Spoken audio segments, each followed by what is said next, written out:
Hansi Flick s'en prenant aux arbitres, au système d'arbitrage vidéo et même à son propre pays a enflammé le monde du football. Ce que Flick a dit est la décision majeure que l'UEFA vient de prendre. Barcelone est arrivé avec de l'élan et une avance croissante en tête de la Liga. À tous les égards, Barcelone était favorite. Avant le match, Flick avait parlé à son équipe de discipline. Flick a déclaré à la presse « Je n'accepterai aucune protestation ». Mais les Blaugrana n'ont souvent pas pu faire la dernière passe ou rester en jeu quand ils l'ont fait, mais elle a été refusée pour hors-jeu contre Yamal lors de la construction du jeu, et alors que Giuliano Simeone se précipitait sur le ballon, Pau Cubarsí a heurté sa jambe arrière et l'a envoyé s'étaler sur le gazon. L'arbitre Kovac a accordé un coup franc et a donné un carton jaune à Cubarsí. Ils ont recommandé un examen sur le terrain de la part de l'arbitre du match. Et Simeone aurait été seul face au but, à travers le centre de la surface, s'il n'avait pas été empêché d'atteindre le ballon. Barcelone est passé du contrôle total à 10 hommes en un clin d'œil. Alvarez a marqué un coup franc spectaculaire après l'expulsion de Cubarsí. À la 43e minute, Barcelone et l'Atlético étaient sans score, jouant 11 contre 11. 2 minutes, c'est tout ce qu'il a fallu pour retourner complètement le match. Barcelone est resté dominant malgré l'expulsion. Le score final, Barcelone 0, Atlético Madrid 2. Mais le match lui-même n'est pas ce qui a provoqué la tempête. Ce qui s'est passé après le coup de sifflet final, devant les caméras, devant les micros, devant tout le monde du football. Sa fureur s'est concentrée sur un incident suite à une séquence initiée par Juan Musso. Pourtant, ni l'arbitre ni le VAR n'ont intervenu. Le gardien de l'Atlético, Juan Musso, a fait une courte remise en jeu à Pubil et a reçu un carton jaune peu après. Il a arrêté le ballon de la main et l'a roulé vers Musso, tandis que les arbitres permettaient au gardien de recommencer le coup. Aucune pénalité, aucun deuxième carton jaune, aucun carton rouge, rien. Pour Flick, c'était inacceptable. Il y avait une pénalité évidente et un deuxième carton jaune pour l'Atlético. Il a déclaré aux journalistes « À quoi sert le VAR s'il est là au départ ? Je ne peux pas croire qu'il n'ait pas donné ce carton rouge et cette pénalité. » Et à quiconque regardait attentivement, l'admission qu'il savait qu'il marchait sur une ligne dangereuse. Il vaut mieux que je ne parle pas de l'arbitre. Cette citation seule a été diffusée par tous les médias du football en quelques minutes. Mais Flick n'avait pas terminé. Loin de là. Il a même fait une remarque sarcastique à l'arbitre VAR Christian Dinger, ajoutant plus de carburant à une atmosphère d'après-match déjà surchauffée. Il a dit, dégoulinant de sarcasme. L'ancien entraîneur de l'équipe nationale allemande, l'homme qui a une fois mené le Bayern Munich à un triplé, questionnait maintenant publiquement l'intégrité de ses compatriotes sur la plus grande scène du football de club.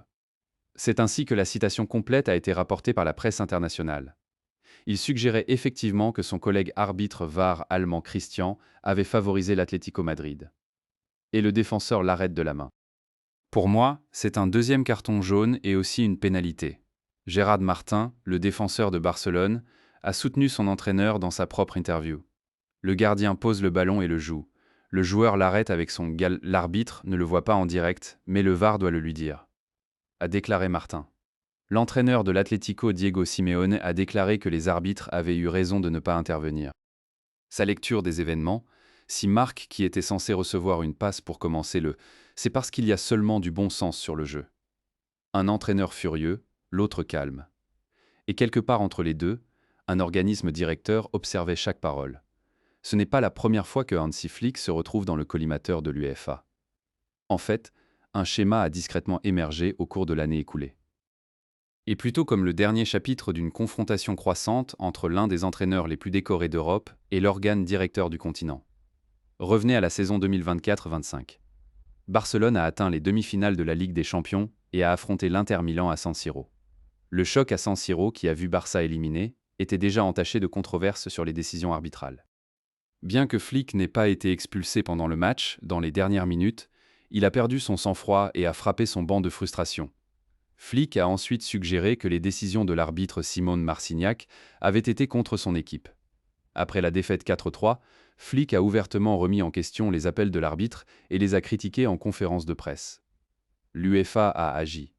L'UEFA a confirmé que l'entraîneur de Barcelone Hansi Flick avait reçu une suspension d'un match. Pour sa conduite lors du match de Barcelone contre l'Inter Milan en demi-finale de la Ligue des Champions de la saison dernière, l'entraîneur allemand a été déclaré coupable de violation des principes généraux de conduite et de violation des règles de base de la bonne conduite. L'UEFA a également infligé à Flick une amende de 20 000 € pour inconduite, tandis que Barcelone, en tant que club, a dû faire face à 2 autres pénalités. Des points pour des objets jetés des tribunes et 2 500 points pour des fusées. L'assistant de Flick, Marcus Sorg, a également reçu la même pénalité en plus d'une amende, ce qui signifie que les deux ne seraient pas disponibles sur le banc lors du prochain match de Ligue des Champions de Barcelone. Cette suspension s'est poursuivie dans la saison 2025-26. Flick a reçu une suspension d'un match et a donc manqué le match de phase de Ligue des Catalans en 2025 à 26 campagnes de Ligue des Champions. Barcelone n'a pas accepté la punition tranquillement à l'époque. Malgré la confirmation de la sanction, l'UEFA n'a pas clairement indiqué pourquoi elle avait jugé que les actions de Flick violaient un quelconque règlement. Gardant cela à l'esprit, Barcelone a demandé à l'UEFA de citer la raison de la suspension d'un match de Flick et Sorg des compétitions de clubs de l'UEFA. Ça n'a pas marché. L'interdiction a tenu bon. Puis sont venus les incidents nationaux en Liga au début de cette saison lors d'un match contre Gérone. L'entraîneur allemand pensait que le temps supplémentaire n'était pas suffisant et a protesté auprès des arbitres, ce qui a amené l'arbitre Jesus Gil Manzano à l'expulser, après avoir montré un deuxième carton jaune.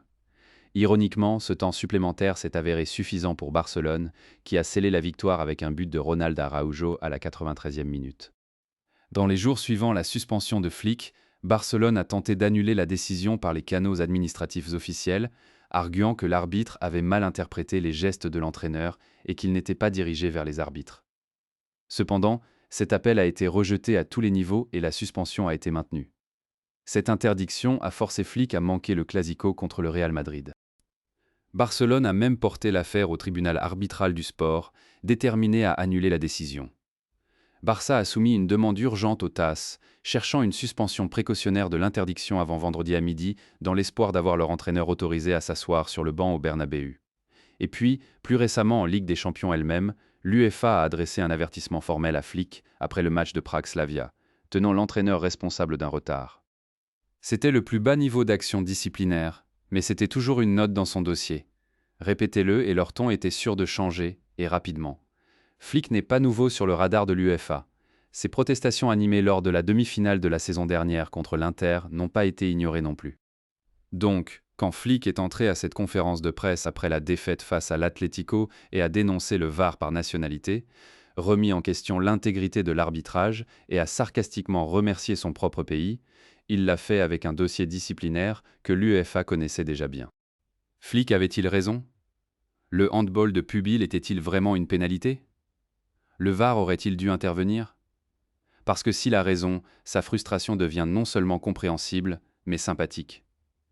Et s'il a tort, ou même si la question est plus nuancée qu'il l'a suggéré, alors ses paroles ressemblent moins à une colère justifiée et plus à un entraîneur qui s'en prend à la suite d'une défaite dévastatrice. Examinons l'incident. Flick a dirigé sa frustration sur l'échec du VAR à intervenir lors d'une séquence de deuxième mi-temps impliquant le gardien de l'Atlético Juan Musso et le défenseur remplaçant Pubil. Après que Musso ait joué une courte remise en jeu, Pubil, apparemment sous l'impression que le ballon n'était pas encore en jeu, a délibérément arrêté le ballon de la main et l'a roulé vers son gardien. En apparence, c'est clair. Un défenseur a manipulé le ballon dans sa propre surface de pénalité alors que le ballon était en jeu. Ce devrait être une pénalité. Et puisque Pubil avait déjà reçu un carton jaune, un deuxième carton jaune et une expulsion. La saison dernière, un incident similaire a vu le défenseur d'Aston Villa, Tyrone Mings, concéder une pénalité pour handball lors d'une défaite 1-0 contre le club Brugge. Il y avait un précédent récent pour exactement ce genre de décision allant dans l'autre sens.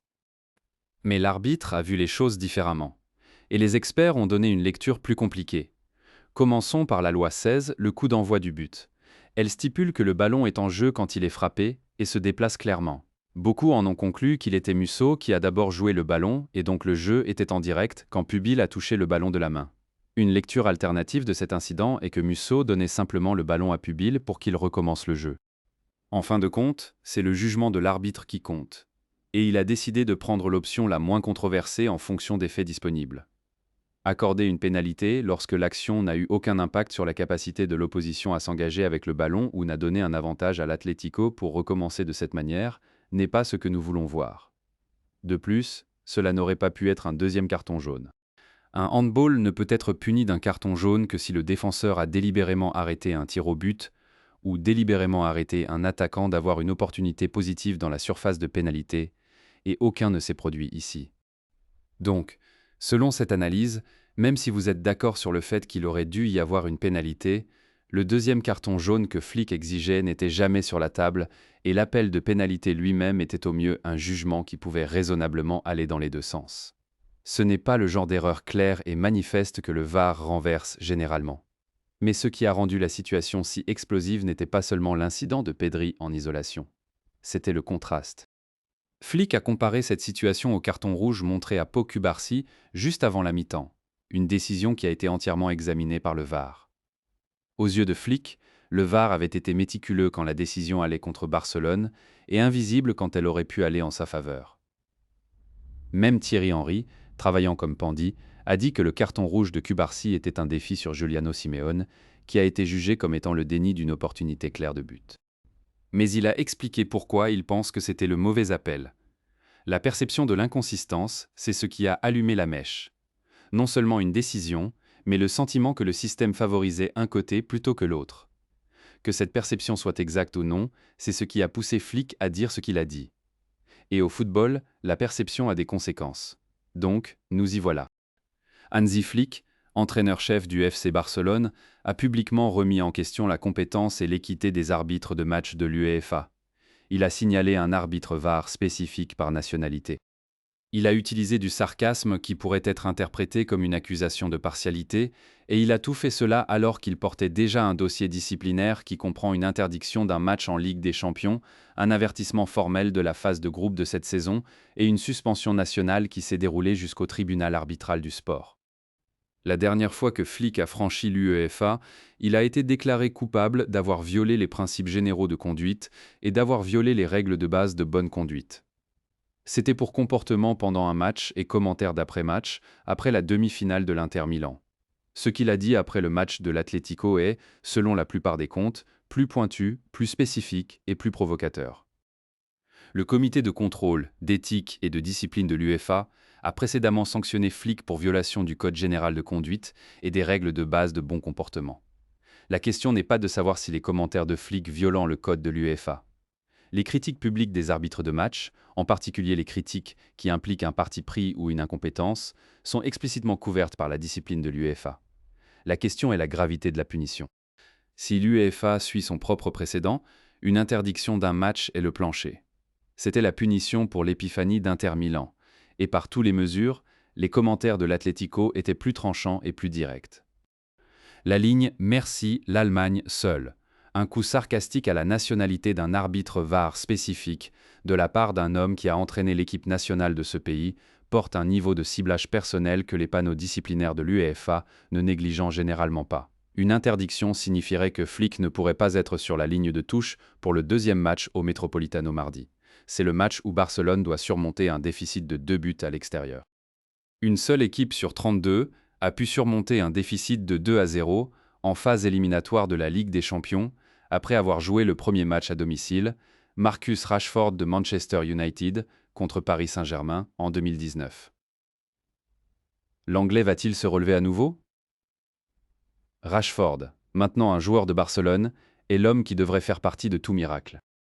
Sans Cubarsí en raison d'une suspension et Rafinha en raison d'une blessure, ainsi que des doutes sur la forme physique de Pedri, Frenkie de Jong et Marc Bernal, Barcelone fait face à une bataille difficile pour assurer des demi-finales consécutives de la Ligue des Champions. Perdre Flick de la ligne de touche en plus de tout cela serait un coup dévastateur. Son assistant, Marcus Sorg, a déjà pris en charge. Sorg s'est chargé de parler aux médias et a pris la place de Flick sur le banc lors de la suspension de Liga. Mais gérer une deuxième phase de quart de finale de Ligue des Champions 0-2 au Metropolitano est un univers différent d'une couverture pour un match de Ligue. Et pourtant, malgré la tempête qu'il a créée, Flick n'a pas reculé. Le match toujours ouvert, Flick a clairement indiqué que son équipe croit en sa capacité à faire un revirement au deuxième match à « Je pense que nous avons tout donné et nous n'avions pas de chance, mais nous devons regarder vers le prochain match contre l'Atlético », a-t-il dit. Mais nous sommes positifs. Nous allons nous battre. Pour le moment, l'UEFA n'a pas encore adressé de suspension formelle à Flick pour ses commentaires après le match de l'Atlético, mais la machine est en marche. Flick n'est pas nouveau sur le radar de l'UEFA. Son dossier disciplinaire contient déjà une interdiction d'un match, une amende de 20 000 € et un avertissement formel d'Herlier cette saison. Chaque parole qu'il a prononcée après cette défaite de l'Atlético, chaque pique sarcastique, chaque référence pointue à l'arbitre VAR allemand, chaque accusation voilée a été enregistrée, diffusée et notée. Le précédent est clair.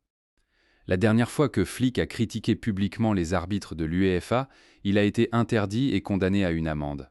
Cette fois, ses commentaires étaient plus directs, plus personnels et plus largement diffusés. Les réglementations disciplinaires de l'UEFA lui donnent des pouvoirs larges pour agir sur la conduite d'après-match et leurs antécédents suggèrent qu'ils le feront. Que cette suspension intervienne avant ou après le deuxième match de mardi est la question sur laquelle le service juridique de Barcelone travaille probablement en ce moment. Si cela intervient avant, Flick regardera le match le plus important de sa carrière, à Barcelone depuis un écran de télévision, quelque part dans le stade, incapable de communiquer avec ses joueurs, incapable de faire des ajustements en temps réel, incapable de faire le travail pour lequel il a été embauché. Si cela intervient après, la punition devient académique, une gifle symbolique qui n'affectera pas l'issue du match. Quoi qu'il en soit, Hansi Flick a dit ce qu'il a dit. Il connaissait les risques, il connaissait ses antécédents, et il a choisi le microphone de toute façon, que vous pensiez qu'il était courageux ou imprudent, justifié ou hors ligne. Une chose est certaine, c'est injuste, a-t-il dit. Nous devons l'accepter. Nous allons nous battre mardi prochain. Le combat est ouvert. La question est de savoir si Flick sera là pour le diriger.